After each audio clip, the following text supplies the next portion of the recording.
Productivity is great. Prioritizing it above your health and relationship isn't. If you're finding yourself constantly busy, stressed, and unable to turn off, you are definitely not alone. This toxic mindset can be so difficult to spot because overwork is often casted in a positive light. Fortunately, once you do recognize it, you can take some concrete steps to shift away from toxic productivity and reclaim your life. Let's dive into this episode and learn how to get crap done without burning out. Welcome to the Thought Vault, where we learn to unlock our minds to live with more purpose and bold intention. I'm your host, Emily Vermillion. Take a deep breath and let's get started. Welcome back to the show, everyone. We are diving into productivity and how it can definitely become very toxic. Workaholism, or quote unquote, going the extra mile, no matter the cost to your well-being, both physical and mental, along with the missed social events or ignoring your own sleep, exercise, health. It's like this work is always on, always available hustle culture has resulted in many of us living through toxic productivity. And taking this into our motherhood, who I know is also a big part of this audience, you may be dealing with overpacked schedules with your family and the rat race of saying yes too much and overcommitting yourself and your children to things that just feel like socially is what's supposed to take place or in this time of life. And it's so easy for all of us to have this toxic productivity mindset. Toxic productivity is defined as overworking at the expense of other facets in your life. It's a mindset that manifests as the need to constantly do. You may feel that you can't rest or take any downtime, and when you're forced to, you can't turn your mind off and enjoy it. You're too busy worrying about what else you should be doing. And that is the part that always gets me, because I am not someone who can just easily sit and rest. What happens to me is I go, and then I crash for like multiple days. And that's a very toxic cycle. So what I've tried to coach myself into doing is to really build out the things that I love that make me who I am into my daily life. Therefore, I'm filling up while I'm emptying out, like this proverbial glass empty half full type of thing.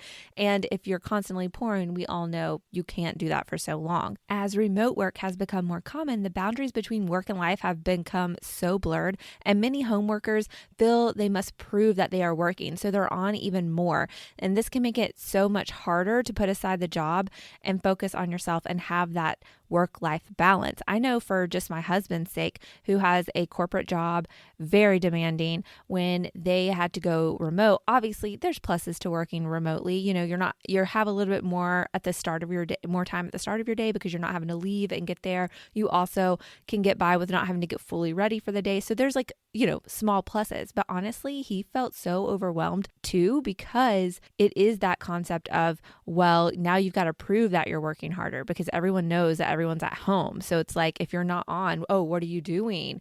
Sitting down and watching TV for a minute, right? And so the hours ended up becoming longer, and the pressure to continually outperform one another is this silent challenge and competition going on. So while productivity can be wonderful, its detriment to relationships or your well-being is not. When getting things done becomes more important than getting adequate sleep or making your daughter's piano recital, it definitely becomes a problem. Research shows that it can have a significant impact on work and family conflict and mental health, and burnout commonly results from this toxic mindset. I have an entire episode devoted to burnout along the same vein, but it really is pulling out this component of what is productivity and what is really not productive, because the opportunity cost is outweighing the benefits from quote unquote being super productive. So rest is essential for true productivity, and the quality of your output suffers when you're never building out those times to replenish. Like I said, pouring from that empty cup. And can you produce something valuable when you're running on fumes? And we all know we can't. And at a certain point, you just have nothing left to give. And I hear on TikTok, there's like this little trendy phrase, like, I'm having a minty bee, meaning a mental breakdown. And while it's meant to kind of have a lighthearted take, and I feel like there's always a place to be lighthearted sometimes about serious things, because it's a coping mechanism. But I think, joke around it is just so sinister and sad, because breaking down and having mental health issues is an epidemic in our society. And we're seeing it play out in so many different manners and ways. And everyone's just kind of accepting, like, oh, this is normal. I'm having a minty bee today. And I get the concept of what they're saying, but it's also sad to see people just so overwhelmed with life and truly having breakdowns and truly feeling alone and lonely and like they're silently suffering with all of these feelings of just overwhelm and unhappiness. In today's fast-paced world, the pressure to be productive is constant. However, when productivity becomes toxic, it leads to the burnout, anxiety, and all these unhealthy obsessions with all these achievements, usually tied to numeric value. And as a Christian life coach, I believe it's so essential to approach productivity from a biblical perspective. And that's really what I want to explore with this episode and the concept of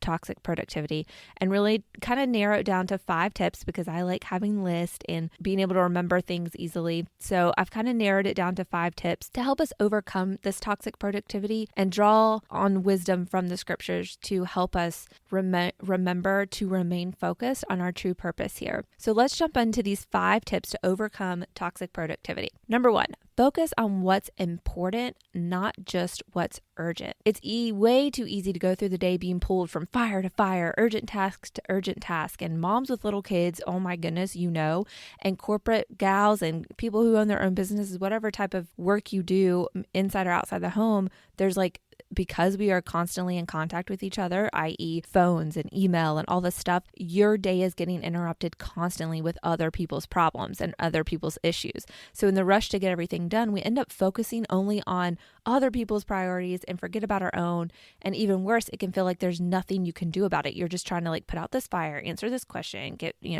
back to this person.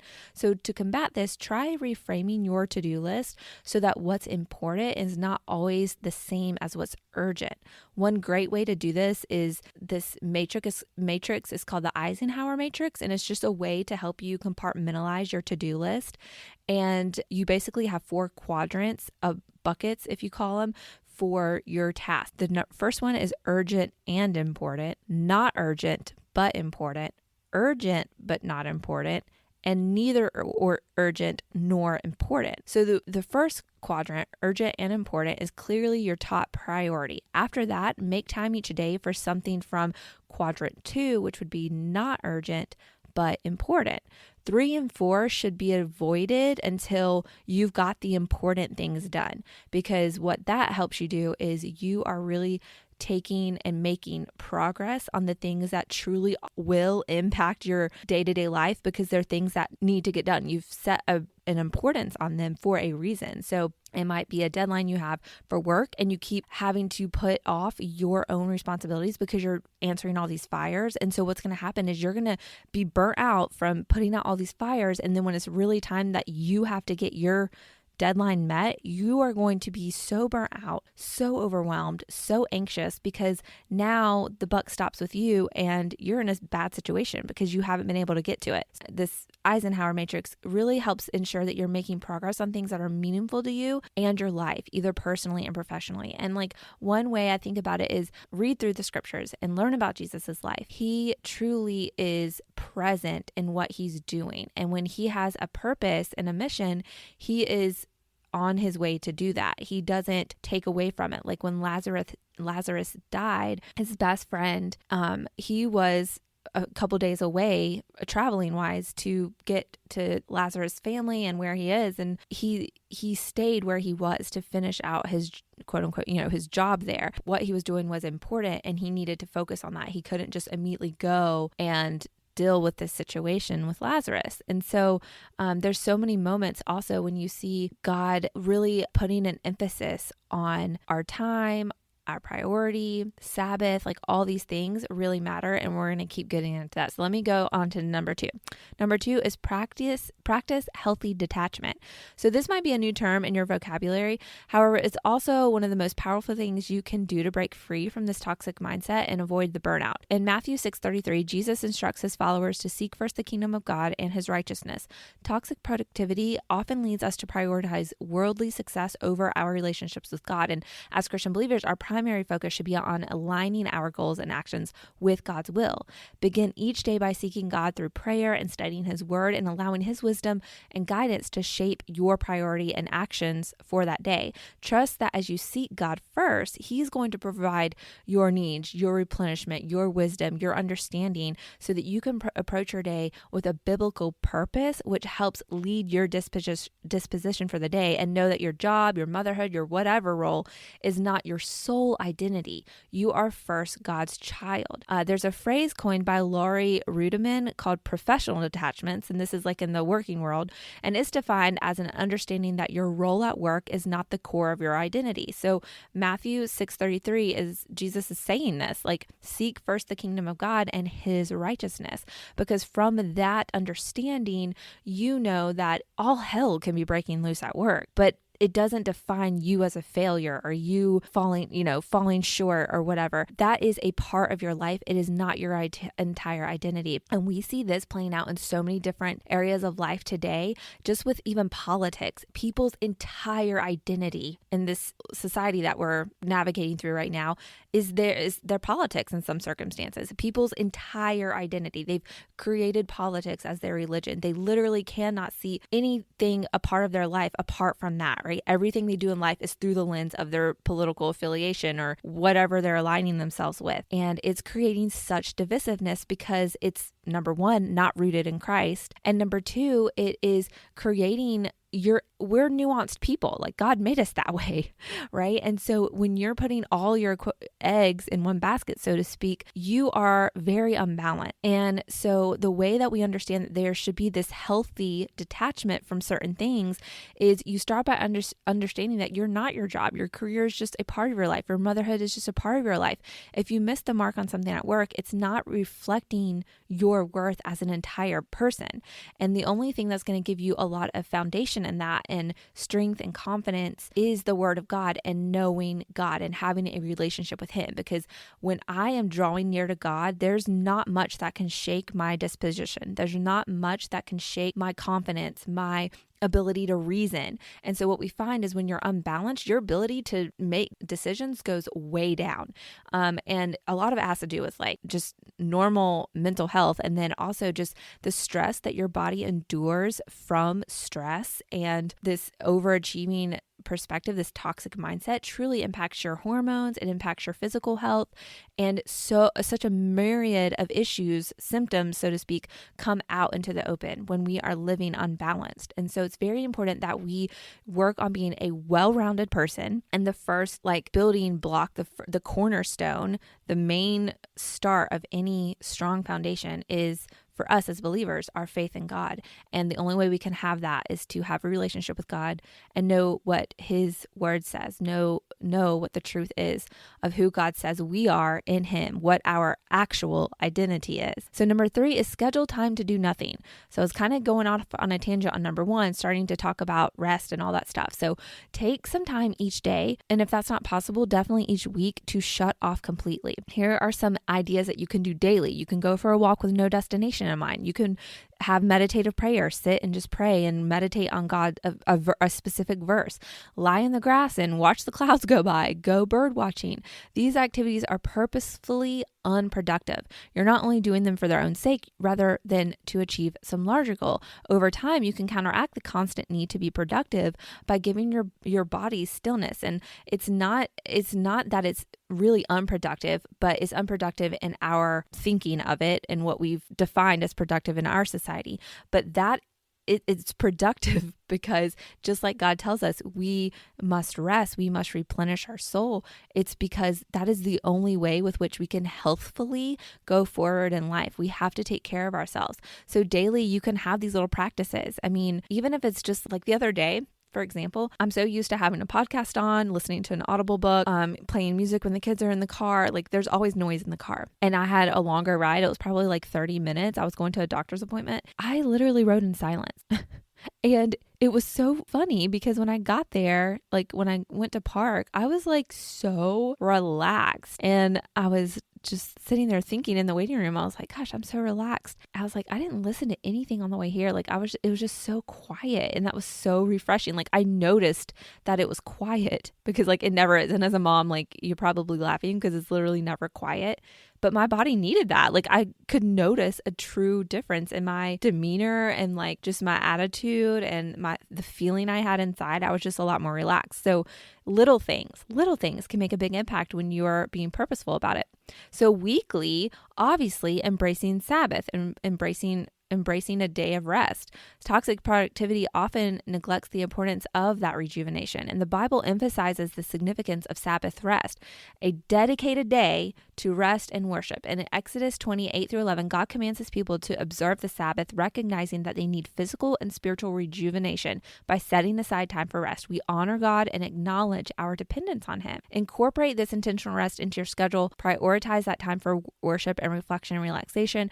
And remember Jesus' words in Mark 2:27. The Sabbath was made for man, not man made for Sabbath. The unplugging part is the key. Turning off your phone, closing your laptop, taking off your smartwatch so you're not constantly notified. The lack of interruptions helps you become more mindful, more focused, and more present and aware, and your day is just way less jarring. You are able to practice not being quote unquote on. And once you get used to having this time, you're not going to want to go back. I know one small thing for me, being someone like a podcast host, a life coach, someone that's on the socials, and I'm always creating content, right? And my mind is on that all week, like being aware of that and like creating content to share with people to, give them life coaching advice. But I really do take off on the weekend. Like I might post a couple things, and normally it's just like a funny, like share, like, oh my gosh, this is so cute. Watch my kid do this. Or maybe I read something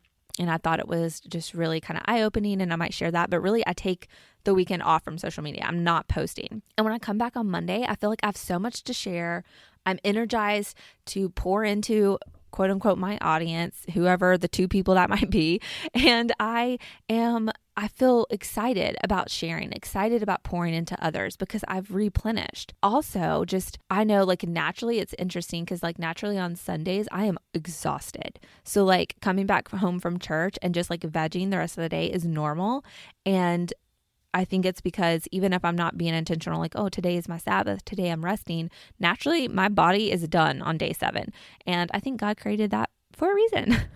Okay, so number 4, I think I drove that home. You've got to have rest, be intentional about rest, put quote unquote unproductive times into your daily schedule, and weekly you need to have things that you unplug from, whether it's not answering emails for the day, whatever it might be. Number 4, set clear boundaries between work time and personal time. So you've got to work at restoring work-life balance by picking a point of separation from work time to private time and really sticking to it. Maybe it's a time on the clock, maybe it's when your kids get home, maybe it's the start of an evening class at the gym, whatever it might be. There should be like a defining moment where that part of your day turns off and this part of your day turns on. So what should you do instead? You should spend time with your family, practice a new hobby, get some extra sleep, come back to work refreshed and rejuvenated rather than just pouring out. You're not really contributing quality work at that point. So toxic productivity often leads to this unbalance where work is dominating. And I use work, and I want to emphasize, like, I'm using work interchangeably. Like if you're a stay-at-home mom, your work, you know what your work is.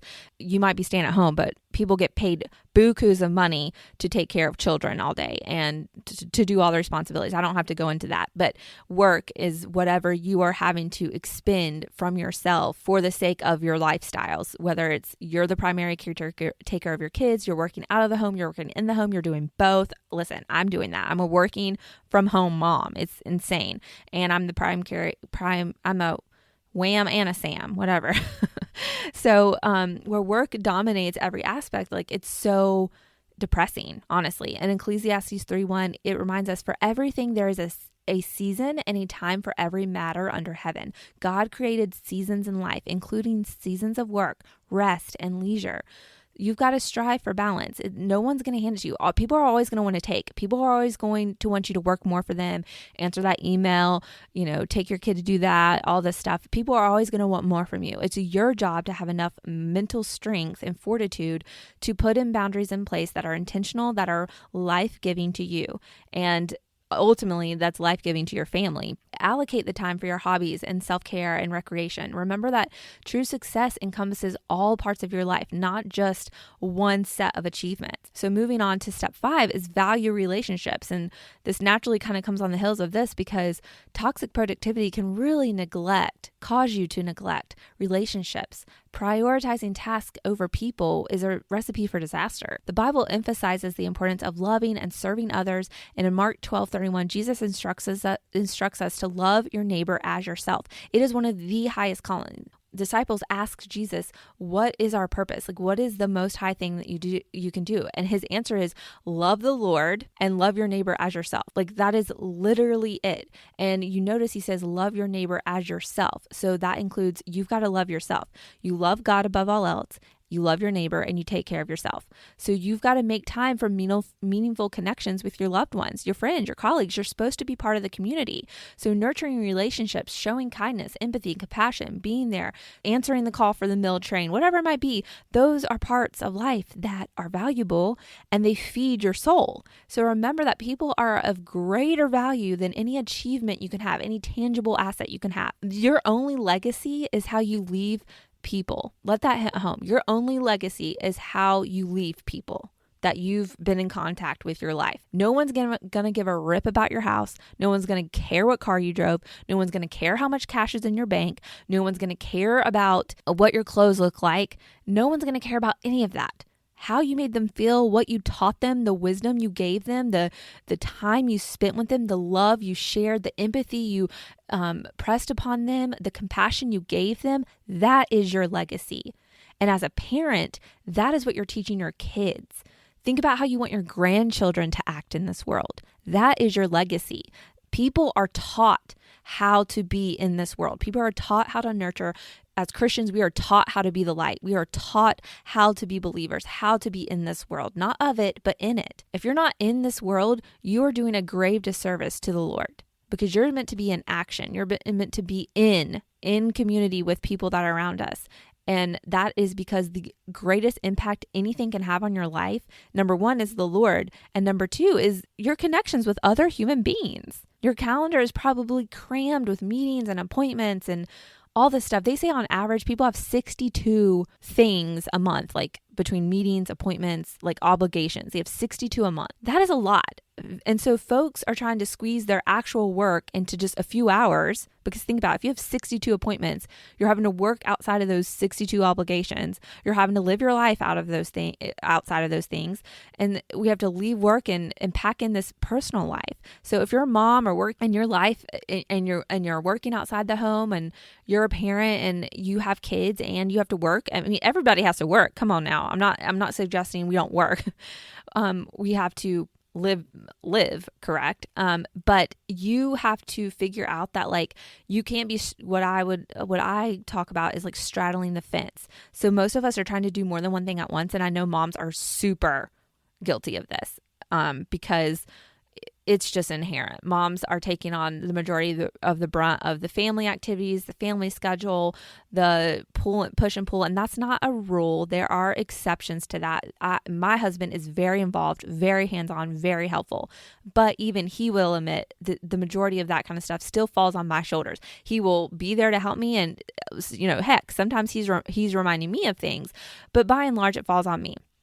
And I would say for most parts, there's one partner, one parent that is doing that more than the other one. Okay. It's just natural. So if you are the one that is that primary person, you are probably constantly straddling the fence. You're here at work, but you're thinking about, oh my gosh, I gotta, go pick this up after work to have for Johnny to take to school tomorrow. I've got to make sure that I've called the teacher and responded to that email they sent earlier. Like, you're constantly straddling the fence. And so in order to take care of that, you've got to value your time. You've got to value what you're signing up for. So you have to know that like you are in control of saying yes. You don't have to say yes to everything just because everyone else at school is signing up for this, or it seems like the natural flow. Well, now my kid's this old, he needs to start playing sports. Your kids might not like sports, right? Try things out, but don't overcommit yourself to doing things that takes away from other things that should be priority. Relationships are a huge one. So having intentional focus on what's most important to you has to make a regular appearance in your schedule. So that includes your friends, your family, your neighborhood, your church. And I often ask myself, if I'm not being in my life, then what is all this for? Like, we can work and work and work, but if we're not being in our life, like actually living in it and experiencing all the fruits of our quote unquote labor, we're not really living life. So we need to ask ourselves that question often so that we can get in step with what truly does absolutely matter and will ultimately make the biggest impact on our life and our health, and teaching our kids, if you have kids, what they need to focus on. Overcoming toxic productivity is essential for our spiritual, mental, and emotional well-being. By embracing biblical principles, we can find a healthy balance between productivity and rest and align our goals with God's kingdom, cultivate the contentment we've been dreaming of, valuing our relationships, and seeking balance in our life. So I hope these tips have given you something to guide you on your journey towards a more fulfilling and purposeful life rooted in God's wisdom and grace. And I just want to encourage you guys to get plugged into our free Facebook community. It's called the Bold Insiders. You can go to boldpearls.com/insiders to get into that Facebook community. And I also want you to check out a Calibrate Your Compass e-course that I have. It's super affordable. It's a self-paced course that will take you through how to basically get a jump start on getting you back to where you have more margin in your day, kind of reshaping your mindset and also helping you get your physical space, like your house, in order. There's checklists and helpful tools to help you get back to a baseline so that you can build healthy routines and healthy habits so you can have this intentional daily life that helps stave off this toxic productivity, helps you have a lot more confidence and motivation for your day-to-day life because you are implementing things that are valuable to you, that make your life uniquely yours and gives you the margin to pursue things that God is calling you to do and having the bandwidth to handle that. So this course is going to help you get started so that you can have that bandwidth and you can have the extra mental capacity and time capacity to make the life that you want and really setting these good boundaries. And so it kind of walks you through all these different ways with your mindset, your physical health, your physical home, and just great tips and implementations you can use to help you get back to square one. So you can follow the link in the show notes for that. It's called Calibrate Your Compass, and it's a great cheap course that you have lifetime access to. So go check that out in the show notes. And if you use the code Dear Emily for a short time, there's going to be a heavy discount on this course, and you can grab it super duper cheap. Go check that out. I look forward to you comments on today's show. I would love for you guys to just leave a comment, share it on your socials. That helps get the show out there. And it means so much to me to know there's people out there that are getting help from these shows, and it helps promote it. So I thank you so much for your time today. Do not be conformed to this world, but be transformed by the renewing of your mind. Go live with bold intention, everyone. Bye for now.